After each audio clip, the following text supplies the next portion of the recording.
Hi friends, నేను మీ నస్రుద్దీన్. ఈరోజు మనం ఆహాలో స్ట్రీమింగ్ అవుతున్న మై డియర్ దొంగ మూవీ గురించి తెలుసుకుందాము. ఈ మూవీ రన్ టైం వచ్చేసి 1 గంట 45 నిమిషాలు. అలానే ఈ మూవీని డైరెక్ట్గా ఆహాలో స్ట్రీమింగ్ చేయటం విశేషం. ఇకపోతే ఈ మూవీ టైటిల్కి తగ్గట్టు ఒక దొంగ చుట్టూ తిరుగుతుంది. అలానే పెద్దగా బడ్జెట్ కూడా ఏమీ లేదు అనేలా ఒక 4-5 లొకేషన్లో సినిమా మొత్తం చిత్రీకరించారనేలా ఉంటుంది. అలానే పెద్ద స్టార్ యాక్టర్స్ కానీ ఏమీ లేకుండా చాలా సింపుల్గా బాగా చిత్రీకరించారు. ఈ మూవీ కామెడీ టైంను బేస్ చేసుకొని ప్రస్తుతం టీనేజ్ని అట్రాక్ట్ చేయడం కోసం చేసిన ప్రయత్నంలా ఉంటుంది. ముఖ్యంగా అభినవ్ గోమటం దొంగగా బాగా నవ్వు తెప్పిస్తాడు. అలానే దొంగ అంటే బంగారం, డబ్బులు దొబ్బేయటం కామన్. ఈయన ఇంట్లో కావాల్సిన గ్రాసరీని దొబ్బేయటం వంటి సన్నివేశాలు బాగా నవ్వు తెప్పిస్తాయి. అలానే హీరోయిన్ శాలిని తోటి చేసే సన్నివేశాలు మరియు వారి మధ్య జరిగే కాన్వర్జేషన్ వెరైటీగా ఉంటుంది.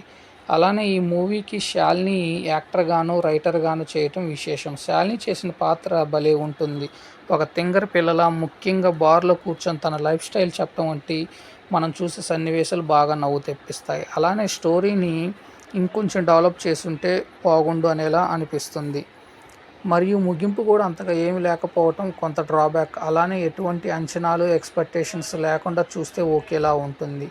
ఈ మై డియర్ దొంగ ఈ మై డియర్ దొంగ రొటీన్ రన్ టైం కూడా తక్కువ కాబట్టి పర్లేదు, బాగానే ఎంగేజ్ చేయవచ్చు. ఇకపోతే ఈ మై డియర్ దొంగ స్టోరీ లైన్ వచ్చేసి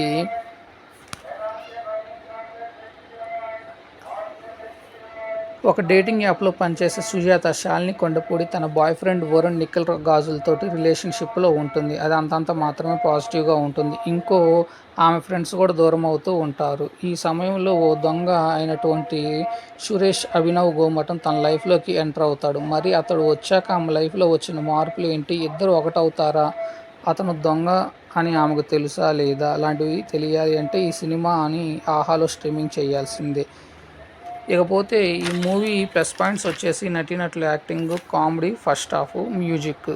ఇక మైనస్ వచ్చేసి second half, story line. Thank you friends, నేను మీ నస్రుద్దీన్.